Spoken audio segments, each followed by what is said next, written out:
এখানে সাদা বেগুন ব্যবহার করেছি, আপনারা চাইলে নীল বেগুনও ব্যবহার করতে পারেন। কড়াইতে আমরা তেল দিয়ে দিলাম। তেলটি গরম হয়ে গেলে আমরা 3টি শুকনো লঙ্কা দিয়ে দিলাম।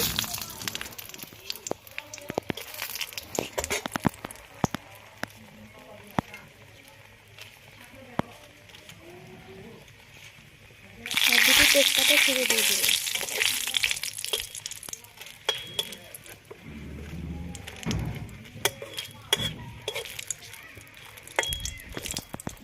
এর মধ্যে আমরা একটু কালি জিরা ফোড়ন দিয়ে দেব।